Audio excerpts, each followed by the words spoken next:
is the Relevant Podcast.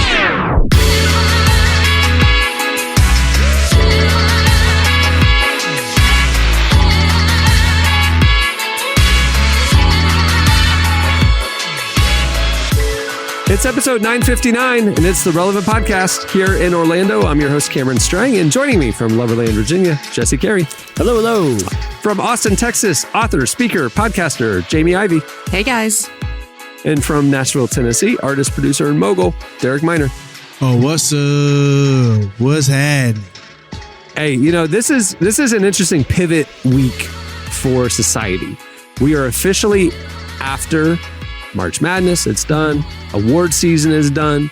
Coming up this weekend will be Easter. And then we're off and running to Mayflowers and summer trips and all that stuff. I feel like all the end of, the early year stuff is wrapped up, and we now turn and we're looking forward.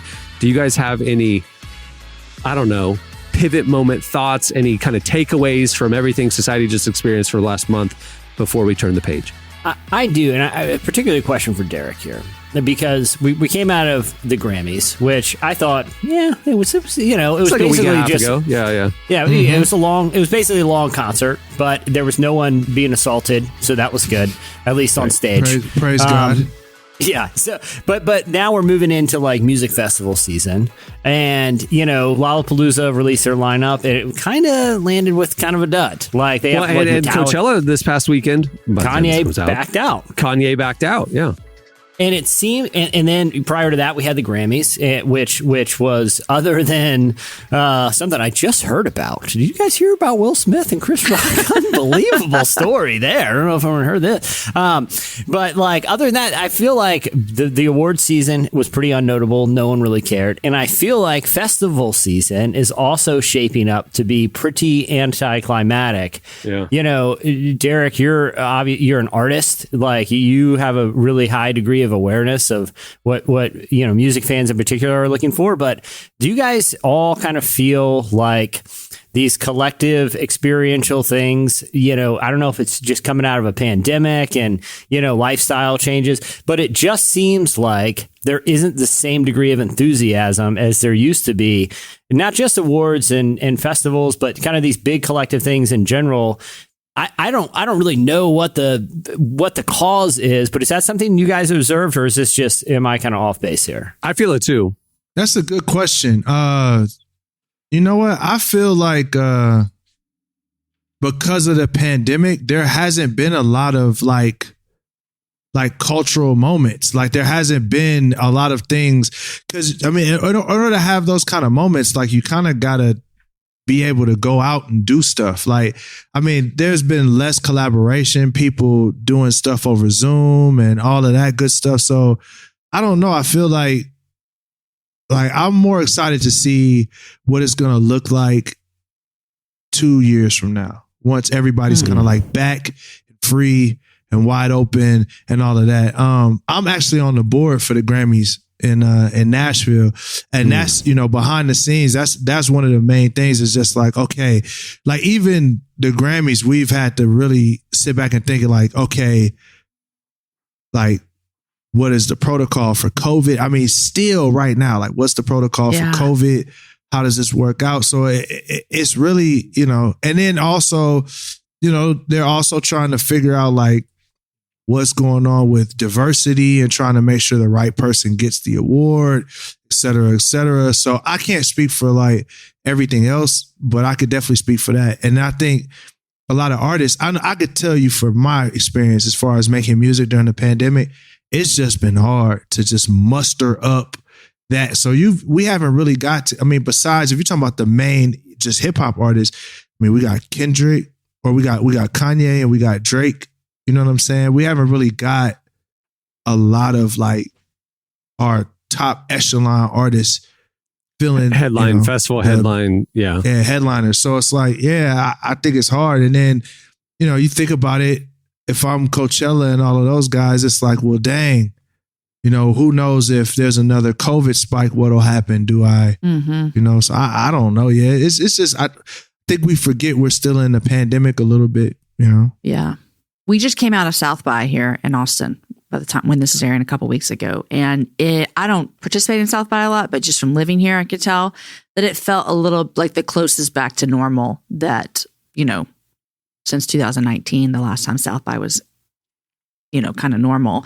And then, ACL was back on this last October. It's coming back this year. And so here in Austin, these outside things, I think they're getting to where we're getting a little bit of touch of normal again, which is good. I like it. I'm excited about it.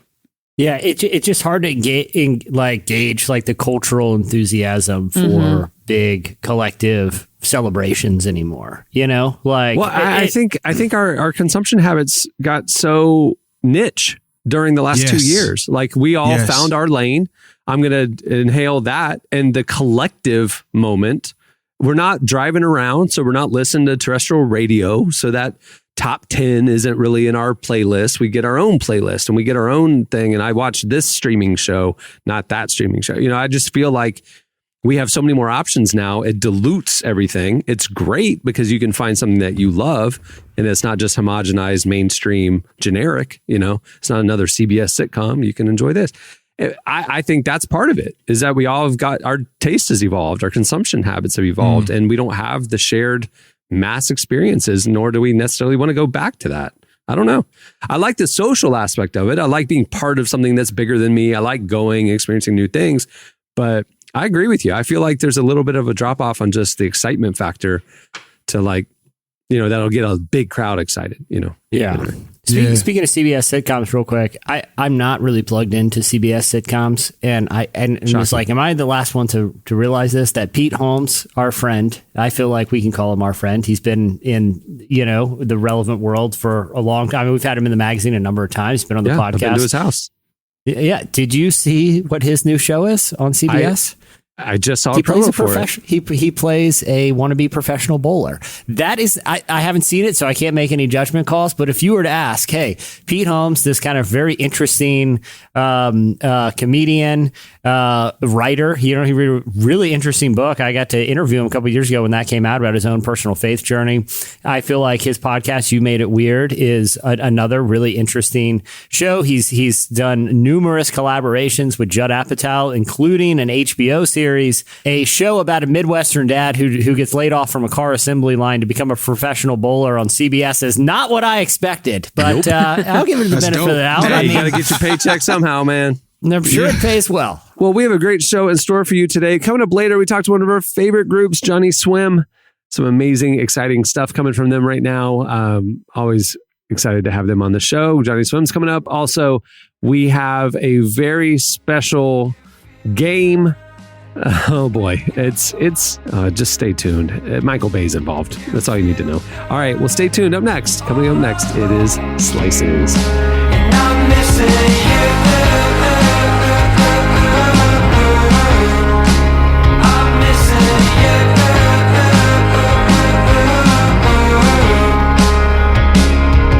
Gold shoes. I wanna be back there when I told you. You're listening to Daywave. The song is Past Life. Today's podcast is brought to you in part by Mercy Ships. Globally, 5 billion people lack access to surgical care. In sub-Saharan Africa, there's only one surgeon for every 200,000 people. Mercy Ships provides free, life-transforming surgeries for people who have little to no access to medical care. They help the blind see, straighten twisted limbs, remove deadly tumors, treat cleft conditions, and so much more. With state-of-the-art hospital ships, they provide safe surgery to children and adults living with treatable conditions, and it's completely free of charge. They do all this work with an all-volunteer crew of professionals who donate their time and talents. Surgeons, stewards, nurses, engineers, and more make the world a better place. Your donation today provides free, safe surgeries to people in desperate need of help. All gifts are matched, so please donate today at mercyships.org/relevant. Today's podcast is brought to you in part by Tim Tebow's book, Look Again. Have you ever wondered what would change if you truly believed you were infinitely valuable to God? In his New York Times bestselling book, Look Again, Tim Tebow reveals the powerful truth that when we learn to see the image of God in every person, including those we struggle to love, everything changes.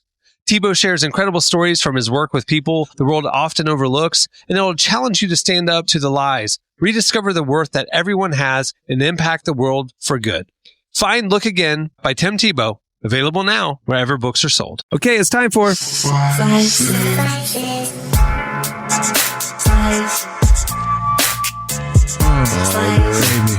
Yeah. It's time for slices. I'm gonna slice it up fine.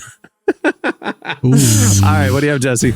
All right. Well, speaking of entertainment consumption, I have an interesting story. I'm interested in your guys' take here. Jamie, particularly yours, because I feel like out of all of us, you are kind of the movie aficionado, especially as of late. Why do you say that? Because whenever we talk about a very normal movie that everybody's seen, she says, I haven't seen it. Why do you say she's the aficionado? It's only because I've been to the movie theater a lot during our global pandemic. I would say this, out of all of us, Jamie seems to enjoy. Well, I'll say this: we're on text threads and things, and occasionally, like Jamie did a deep dive into the Planet of the Apes franchise a couple of weeks ago, right? I'm just saying. I never she's finished watching a lot of surprise. movies. Shocker. Which one did you get to, Jamie? Which one did you get to? The last one I told you about. The first one? You didn't get through the first one? I thought you were marathoning them in one night, Jamie. I was. I got through two. What is there three? I think there's three or four. I got through 1.5. Jamie has seen the first half of more movies than anybody on this podcast. But to be fair, but Jamie is very well equipped to answer the question I'm about to propose. Okay. And the question is this trend good or bad, or are you guys indifferent about it? Netflix has announced that they are releasing a new interactive rom-com. I believe it's like an extended series. And it has, reasonably good sort of credentials from the rom-com world. It's written by the same person who wrote like Runaway Bride and was involved in a lot of sort of the late 90s, like sort of the golden age of rom-coms. Yeah. Like it's one of those writers and producers. You Got Mail, Sleepless in Seattle, Runaway Bride. It's starring, several kind of Disney adjacent young actors in their 20s. So some interesting sort of rom-com credentials. But the twist is this. I'm going to read from an article that you can unpack more on relevantmagazine.com. But the main character and viewers will have to make tough decisions ranging from serious-ish ethical dilemmas to frivolous truth or dare games. There'll be multiple options from the character, and depending on which options the viewer chooses, the story that they see will change. So it's sort of a choose your own adventure type of TV series. Now, I know they've kind of dabbled in this before. There's an episode of Black Mirror, which honestly, I didn't get through because I didn't, I just went online and read what the outcome of all the choices would be. The most shocking thing to me is that you, instead of watching movies or shows, will just go on and read recaps of them. Like I do not understand this about you. It depends on. It's like if it's a show I'm very interested. If I want to watch for the entertainment value, sometimes I just want to know what the buzz is. But for this in particular, I do not like this trend. I mean, I don't like having any like personal opposition to it. It's just I don't want to have to make decisions while I watch TV. Like it's very passive experience for me. Like I'm doing it so I don't have to think. Right, Jamie, as someone who's watched a lot of movies lately, the first half of a lot of movies. Yeah, but to be fair, if coming into the first half you could say, that's hey, all I need. It could change. Would that keep you? Jamie, let me tell you. Let me tell you. If you only watched the first half of The Sixth Sense, you did not get the full I have experience. seen that whole movie. Yes. Okay. Yes. Okay. Yes. Jamie, would something like this, where there's an interactive element, where the viewer actually kind of controls the outcome of the series or the plot, would that something that would keep you engaged? I don't have time for that. It's why I don't have time for American Idol, because I don't want to be voting. Like I just want to like watch the whole series over a weekend. Like watching then you have to watch it live. Who watches things live? I don't. I never watch anything live. Or when it comes on that night. Sports. It'd just be sports. Sports, yeah, for sure, because it's right then. That does not appeal to me, because I'm like you, Jesse. I want to be entertained. If I want to make a movie, like make choices about it, I should go be a producer and make movies. But I just want to watch movies. Growing up, I did enjoy the Choose Your Own Adventure books. Like I liked those in fourth grade. There was a sitcom on Netflix that I really liked from Tina Fey called The Unbreakable Kimmy Schmidt. And after the series ended, about a year later, they came back with a bonus movie But it was like this gimmick that Netflix was doing of like choose your own adventure, like throughout the movie, like you could like choose plot points and stuff like that. It felt like just a gimmick. It was so unnecessary. Just let me watch a Kimmy Schmidt movie. Like I miss Kimmy Schmidt. I just want to watch a Kimmy Schmidt movie. I'm not the writer here. I'm not the director. Yeah. Just do your job. Now, Cameron, you did say something that I hadn't thought of, where you said, the only thing you watch live is sports. If they had this option, if there was like an upstart sports league that I got to vote on plays or pick the play or pick substitutions, I'm watching that. Like, just if you come sit with me at Magic Games. That's what I do all game anyway. I'm telling them plays. I'm telling them substitutions. Time out. Everyone would do that because everyone that's watching sports thinks they knows what is best in the moment. Could you imagine watching a football game or something and it's like 4th and 3rd, right? And it's like, all right, and we everyone get to vote. Like Madden style. Like the plays come up on the screen and the one that gets the most votes is what they have to vote. I'd do that all day long. I don't care what it costs me on my phone. I will pay all of the charges. I'm voting. Oh, dude! We just came up with a great idea. Yeah, we did. Why hasn't some sports league thought of this for like a minor league or whatever? Like G League, no one watches G League basketball. If you got to pick plays, people would start watching. If they were, I'm just saying. I would. Yeah, so would I. It's a great idea. I get side eyes from the coaching staff. Clark, edit this out because this is too good of an idea to release to the wild. We got to pitch this. No, just bleep out the good parts. You know who's going to take our idea? Elon. Elon's going to come Elon get Musk. this. Or Donald Trump. Both of them. They're going to partner on it. If Trump does it, it'll just be janky and the tech won't work for months, and then we'll all stop using it. It'll raise a lot of money, and we don't know where the money goes. Or they'll just say like the vote was wrong. They'll say the vote was wrong. Oh, that's right. America votes on that play, and they call another one saying the vote was rigged. I voted to go on 4th and 3. Why does it say that Dominion voting machines overthrew it, and now we're punting? What the heck is happening here? Did Venezuela do this? Were they involved? Oh, there you go. Start this down in Venezuela. Find a Venezuela soccer league or something, and then we could test it out. All right. What do you have, Derek? So, there's a new development around Jesus. You can't make something new about Jesus. Like a housing development? No, there's a new development that none of us knew was an actual truth, but it's an actual truth. At least in the Marvel world of comic books. Jesus it's Marvel's truth. Was actually a mutant. And he got his powers because he was a mutant. Not because he's God, but because he's a mutant. He's an X-Man. So they're trying to weave Jesus into comic book lore and put him on par with the other superpower figures. Yep. So there's in this new episode, it says the Nazarene mutant inspired a church among the humans by raising a couple from the dead. I just watched you beat that in the last 5 minutes. So it was kind of like this conversation between these mutants, and one of the characters just kind of throws a little thing out there and says, yeah, the Nazarene mutant inspired a whole church among humans by raising a couple from the dead, but you're even greater than that. So I don't know if that's blasphemous, creative, or whatever, feels like it. But yeah, I mean, it feels like Greek mythology where like there's a bunch of gods and they're all kind of got different powers. X-Men does that. I mean, like comic books do that a lot. Like, I mean, even if you're watching the new show that's out, Moon Knight, he's actually being controlled by an Egyptian god. And the Egyptian god is like, he's like the avatar for that Egyptian god. So that's what happens in comic books is they use things that are familiar to us and say, well, what would it be like if this? So I think that this is one of those situations where it's like, hey, here's that. So, guys, don't go boycotting the comic books because it's just they're not going to care. But I was going to say, I don't really know if that's the line for bad theology in Marvel. Like, I don't think people are looking to Marvel for theology. I mean, their creation origins are 5. Right. They used to look to rappers, so Yeah. But I mean, like, I think people. Christians boycotted Disney in the years past over way less than. Yeah, but I mean, Jesus like was a the whole.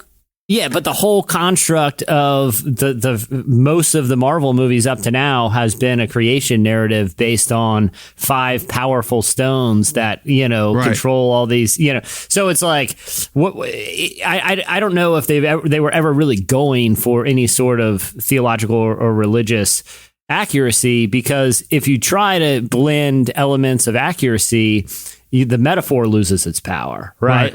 Because if you keep it purely metaphorical and purely a thought experiment and hypothetical and fantasy, then you can say whatever you want. And it's not offensive because we're just kind of thinking, we're just kind of thinking about interesting scenarios, not saying it's reality.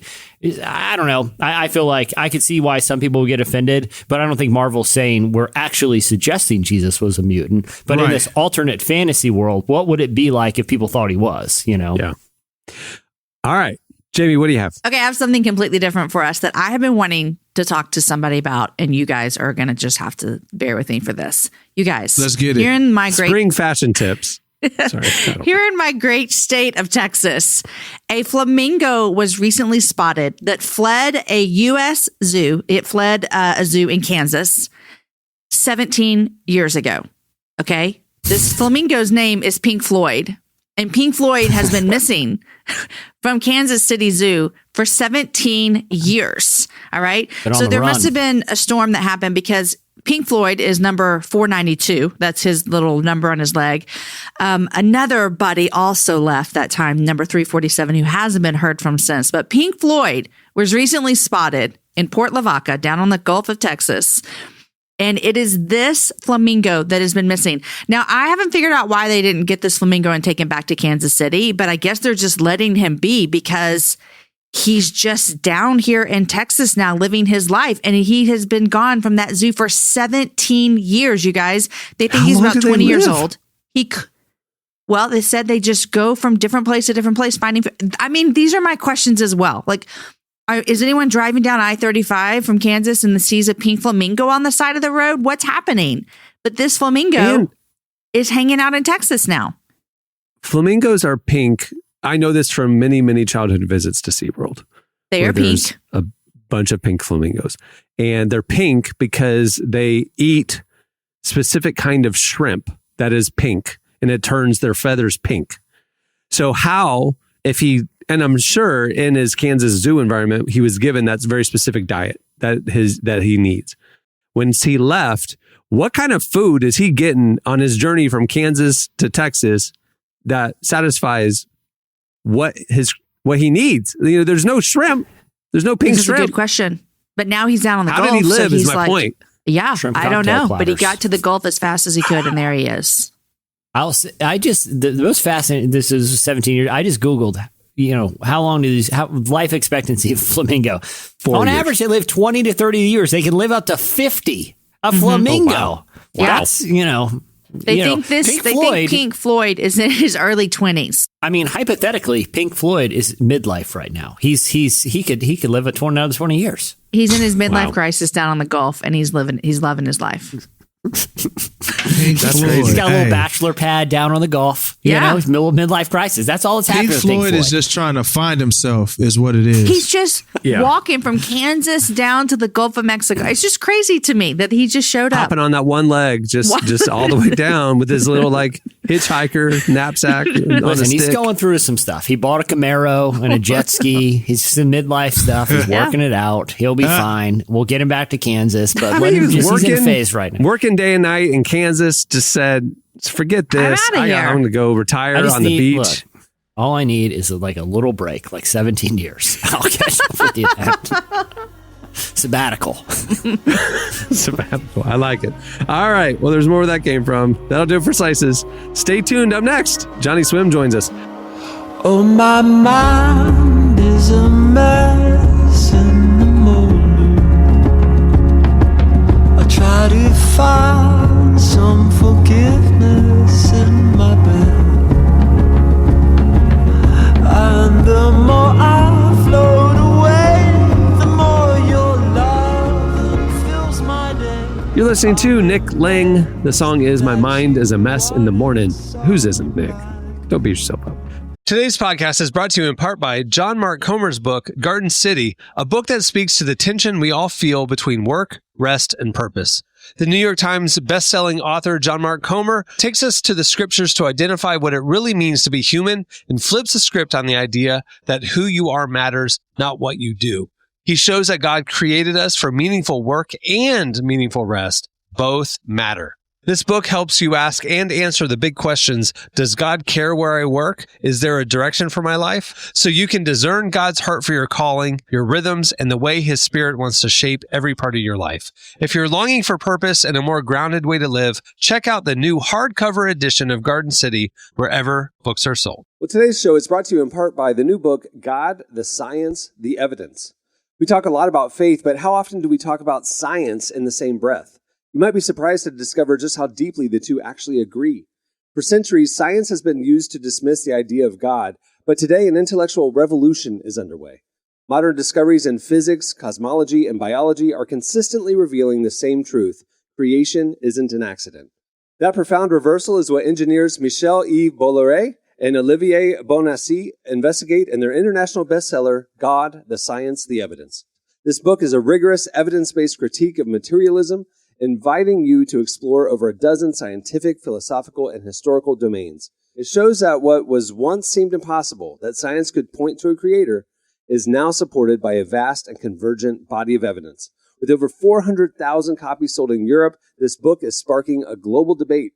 It's thoughtful, fascinating, and a powerful reminder that reason itself affirms the existence of God. Learn more and find out where you can purchase your copy today by visiting godthesciencetheevidence.com.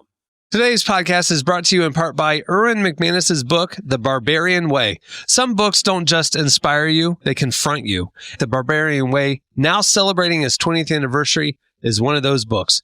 If you felt the pull of God towards something deeper and wilder than the safe, predictable version of faith that we settle for, McManus reminds us that following Jesus was never meant to be tame. It's meant to awaken courage, passion, and purpose God placed inside us. He draws from the wild stories of Abel, Noah, Moses, Rahab, and others to remind us that following God wasn't meant to be tame. Safe faith isn't working. Step into the story God is writing for you. Choose passion, choose boldness, choose the Barbarian Way. Available now wherever books are sold. Well, today's guests are Abner Ramirez and Amanda Sedano Ramirez, the singer-songwriter duo better known as Johnnyswim. Together, they've released 4 albums, including their new self-titled project recorded during COVID lockdown. They're also the stars of the Magnolia Network's At Home with Johnnyswim and the authors of Home Sweet Road. I sat down with our very own Tyler Huckabee to talk about what makes their new album different from anything else they've ever done and finding freedom and pushing their own boundaries.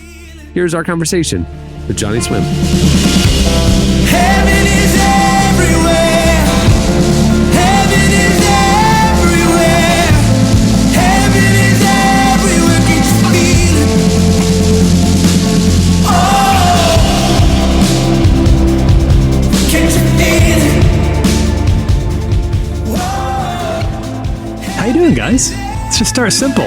It's been glorious, man. We're getting our sea legs under us, being on tour again. You know, it used to be automatic. We've done it so much for so many years. We used to tour 300 days a year. We've been on the road for 15 years, adjusting for COVID. 15 years, really 13 years, because 2 years we didn't do anything. And it took more, tonight's show 6, I believe, or 7, 6. Mm-hmm. And it's taken a little more time to get used to kind of the energy, the attention. The show we like to put on isn't one where we just perform the songs for folks. We really hope that one level of it feels like community and that genuinely another level of it feels like communion, where it feels like we're gathering around something greater than what's happening on stage or in the audience, that there's something else present in the room with us. That's truly the goal of a Johnnyswim show. And man, that takes a lot of energy. Yeah. I forgot about that. Yeah. But even just mental focus, that we're not just playing the songs, not just trying to sing pretty. Let's really have something that could honestly change a life. Let's experience something awesome. I wanna love you till it's devastating, until the dead cries in my grave is waiting. Is it even worth it if there ain't heartbreak waiting? I wanna love you till it's devastating. We hope and believe that people can walk into a Johnnyswim show and walk out a little bit more excited about the next day, a little more brave, a little more hopeful, a little more in love, feeling more loved, feeling seen, growing up playing music, Amanda growing up in an iconic household of musicians, us both growing up in church. There's something powerful, man, when people open their mouths to sing something, not just because the words sound cool, but because they in their own lives, they've lived lives with these songs. Folks that come to Johnnyswim shows, most of them have stories with why a particular song connects with them. We all do, with all the bands we love. Whether it was a moment in time, a tragedy that a song helped you through, or a joyous occasion or whatever. I think it's significant what happens. I don't know what language to use for this either. I just know that there is so much potential in the room when we get together and we start singing songs and we activate. We have a conscious, at least us on stage, there's an active consciousness that this could help somebody. Mm-hmm. Somebody could be better off for being here. Mm-hmm. I think on a practically speaking, because it's not like we've ever had like a hit. It's not like we've ever had like, oh yeah, these are the hits, these are the ones that everybody comes. Like when we put out a tweet before an Instagram poll, like what do people want to hear on tour? The answers are all over the place. Like song. Putting together a set list, it's not like there's a few things that we always play, but like there's not like clear, like, oh, we have to do this. These are the clear winners, and so it keeps us like flexible, and it's awesome for us, because we don't feel like tied down to like a specific set list or a thing that we have to do. And it also keeps us open and keeps our ears open. We're watching the crowd. We're trying to see what the room feels like, what the energy is like. We're changing things on the fly. And I think probably a lot of people do that. But I think because we've never had, because we've never had like quote unquote hits, we've really like made that part of our everyday experience of playing shows, is, being sensitive to the room, I think. We can get it back together. Holla, holla, holla. Holla anytime you wanna. Holla, holla, holla. Holla anytime you wanna. So when you started putting together this new Johnnyswim, the new album, is it just like we have an idea, an energy, a message that we want to communicate over the course of this whole album? Is this a collection of songs that you've been building for years? And I know some of them have been around for quite a while. What is the ethos, the energy, the idea behind this album in particular? In my experience, I'm learning that creative expression grows and changes much like our children do. The things that maybe excite or cause a lot of output, the things that entice you to a lot of creative output maybe change through the years as well. The things that make you feel sentimental, how you express a certain sentiment, it changes and it grows, it evolves. Going into this album, the pressure of giving out a new body of work and artistic output to people that are expecting music from Johnnyswim, to fans. And that was really our focus. It wasn't, sure, we want to make new fans. Sure, we hope we want to grow every time, all that stuff. But, if you've been craving a Johnnyswim album, what are we going to give you? And it was really exciting to sit and just make what we wanted. We wanted to make truly a Polaroid picture of our artistry. And I think we did that. I believe we really did that with this album, which is also speaks to why it's eponymous, why it's called Johnnyswim. Because in the truest sense, this is us right now. This is us now, this album. And so it was really fun to get in and not, it's an independent release. There's no big label, no big A&R, no whatever. We're veterans at this thing, and we want to see what comes out of us when we have free reign to make what we want to make. And it was really fun to see the songs come out of us, the style that would come out of us. Desmond's song is a song that was started 15 years ago or more. Yeah, 15. 2007. 15 years ago. But we couldn't have created the song until now. Like the vibe, all the energy, the production. Yeah. Only just now am I capable of creating that kind of vibe. I don't know, man. It's a Polaroid picture of our artistry for sure. Yeah, I know my name's being called.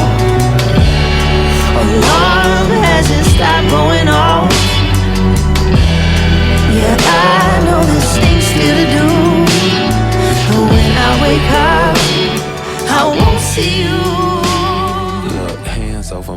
'cause you cannot see me. Having done this now, having created an album like Johnnyswim that feels sort of like it maybe a shift or a pivot, or maybe let's say an evolution from the stuff that you've done before. Is this like a new era? Is this the only way you want to be writing and creating from now on? No, I think it's all based on what feels right when all the pieces come together. Like whenever, this was such a unique moment because it was in this pandemic and there was so much going on. And I think there could be another album where we're like, let's just do the exact opposite. And let's just make fun music that we just want to have fun to. I think that's so. I think what you can. I want to make a string band album. Based like Home is the song that gets maybe the most response live from us. The theme song for Fixer Upper. We've never had a hit, but the closest we've gotten is probably our song Home. And it's got a kick drum, but I would love to make a whole album of that old school, old Crow Medicine Show type stuff before they had a drummer. Like just string band stuff where you got an upright bass, banjo.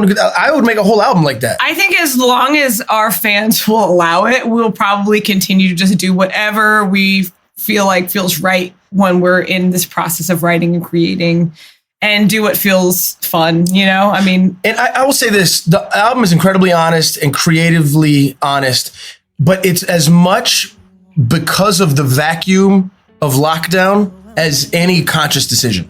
Maybe more so. Because we didn't have the opportunity to play them live for fans and get feedback from folks. We couldn't change or do anything other than make the album that was most honest to us to make. All the way I see it, you owe me big time. All the way I see it, you owe me big time. You owe me. That was Johnnyswim. Make sure to check out their new self-titled project. It's out now. All right, stay tuned up next. Oh boy, it's a Michael Bay game. I hear your voice break through the silence. Your words, they slice me like I'm left in images pressed against my eyelids. Let me breathe, breathe, breathe. I'm suffocated next to bodies. Anybody else with me?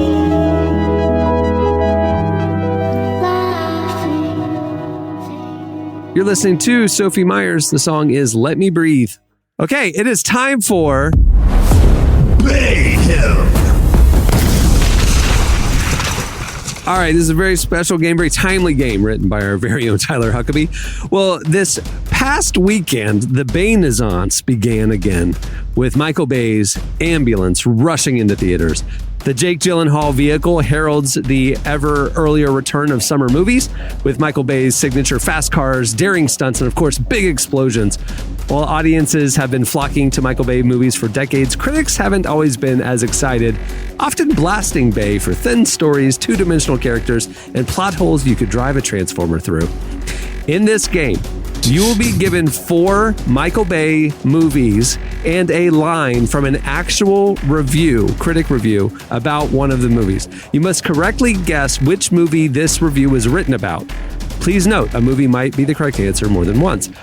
Also, little twist, in this game, each player is given 1 BAYHEM blast that will blast away 2 of the incorrect answers, leaving you with just a coin flip option. You may only use your BAYHEM blast only once, but you can use it at any point during the game, okay? Got it? You had me up to BAYHEM blast. We'll have to explain that later, but I got the gist of this. If you're not sure, just call a BAYHEM blast. I'll take away 2 of the wrong options and just give you 2. Okay. You got a 50-50 chance at that point. Goes to 50-50. You can only use it once. Gotcha. We got 3 rounds. Jesse, you're up first. Okay. Here is the review line. Military idolatry, craven female objectification, and a belief that the rich will save us. This movie has it all. I think I can do this without. Oh, wow. I think I can do it without the guess. Oh, wow. I believe that is, because I watched this film, or part of it. I believe it is his recent Netflix film, 6 Underground. Jesse. It is for Six Underground, starring Ryan Reynolds. It was the wealth thing. That's a movie has a very odd plot that seemed to be right on the nose for. I can't believe Ryan it. Reynolds. All right, man, flexing with the very first option. Here we go. Now, Jamie, hopefully, just having seen probably the first half of these films, you will be able to figure this one out. Here we go. Here's the review. Like our two loose cannons with badges, the movie misses its target at least as often as it hits it. Along the way, as well, it will likely batter a few brain cells into a premature grave. Was that review about Armageddon, 13 Hours, The Island, or Bad Boys? Oh, I'm sorry, Bad Boys 2. The Island. No, it was about Bad Boys 2, starring Will Smith and Martin Lawrence. Well, that review has aged terribly because Bad Boys 2 is awesome. Hard stop. All right. Hard stop. All right, Derek, here we go. Here's your review. The hyper jaunty technique of cut leaves the audiences gasping for air and never lets a scene's impact truly sink in. Virtually nothing happens, and it happens at the most unrelenting speed. Was that about Pearl Harbor, Armageddon, Bad Boys, or Transformers? And remember, you have your BAYHEM blast. So I have Transformers, Armageddon, Pearl Harbor, or Bad Boys? Cut. Leaves the audiences gasping for air. We're going to go Transformers. Answer is Armageddon. Dang, that was my first thought too. Dang. Oh, well. All right, Jesse, you're up. Clark, what's the score? Jesse has got 1 and 0. And that's it. All right, here we go. Jesse, you're up. After that big flex, let's see what you got.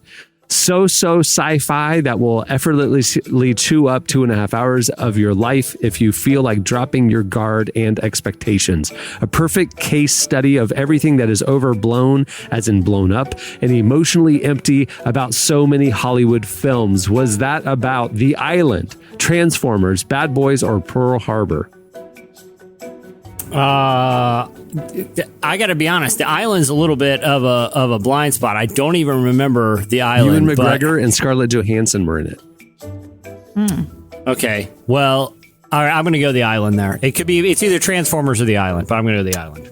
Go with your gut. The Island it is. Correct. Wow. This man, Jesse, is killing it. Well, this is his us. love language, Michael Bay films. I was going to say, he's the auteur that I really care about is Bay.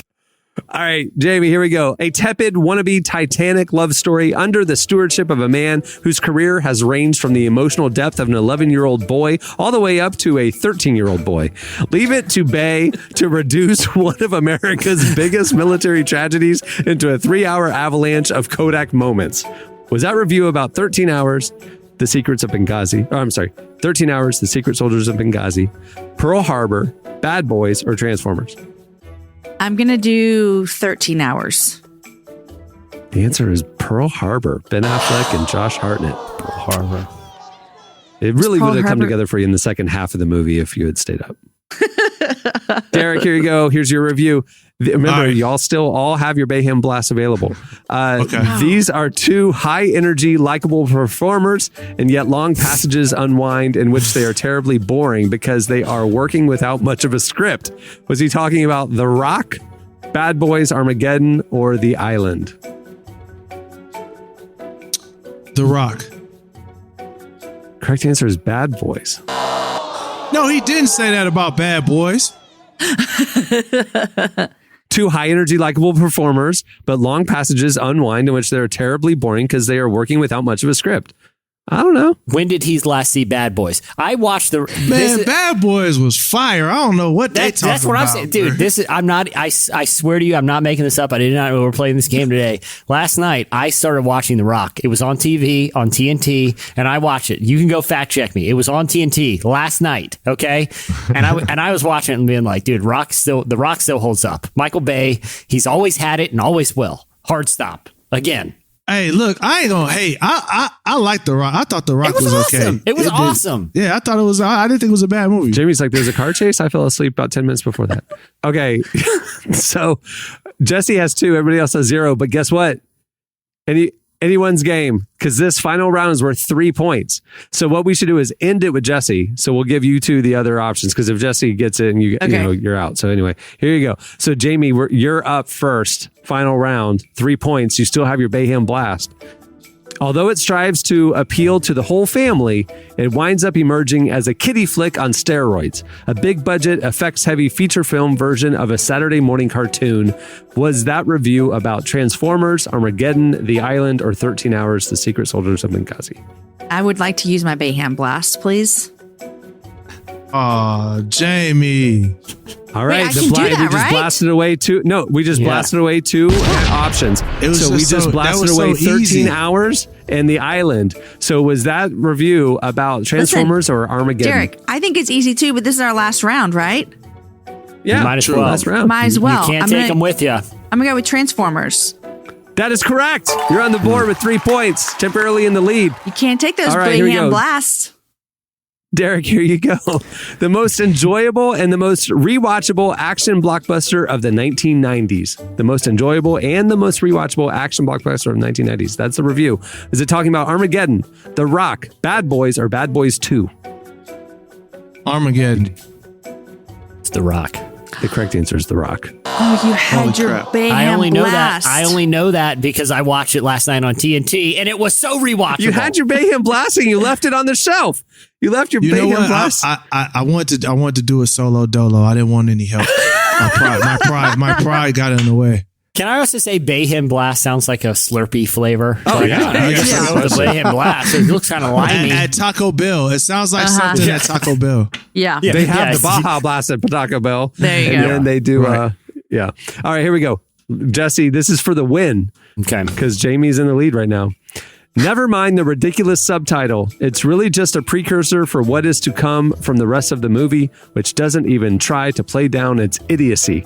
Hold on. Can I? I'm gonna. Before I think it's one of the. Before you say them, I think it's one of the Transformer movies because it was like The Dark of the Moon, and there was one other one that had a crazy cool subtitle.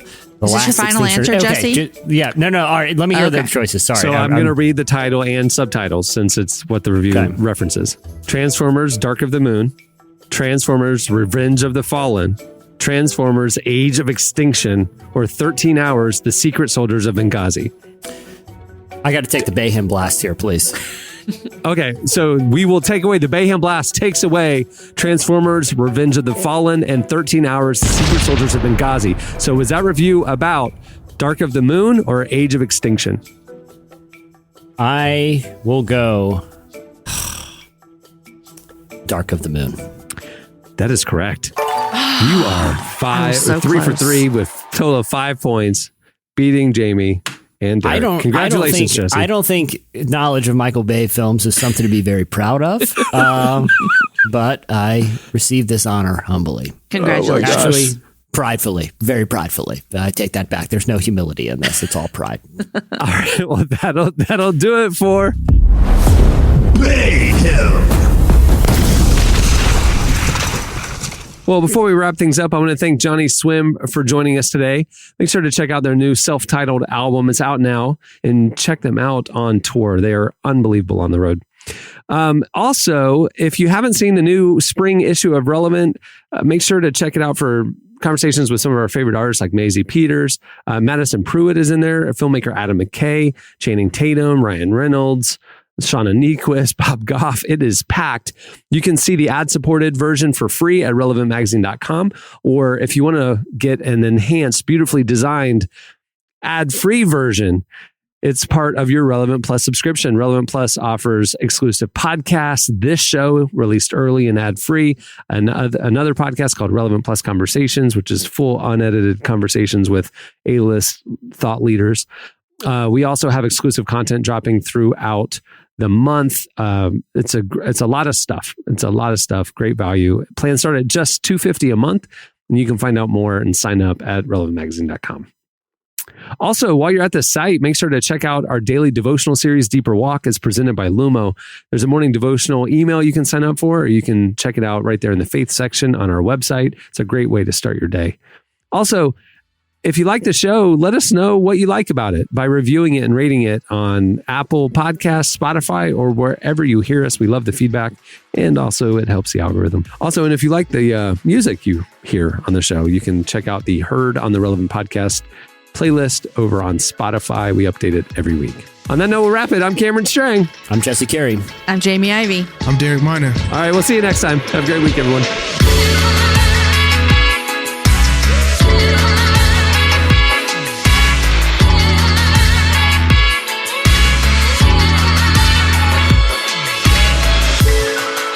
Thanks for listening to the Relevant Podcast. Check out our features, interviews, and news updates every day at relevantmagazine.com. And make sure to follow Relevant on Facebook, Twitter, and Instagram for the latest. For more great podcasts, browse the shows on the Relevant Podcast Network, which you can find at our site. And while you're there, don't miss the all-new era of Relevant Magazine. A new issue releases every other month at relevantmagazine.com.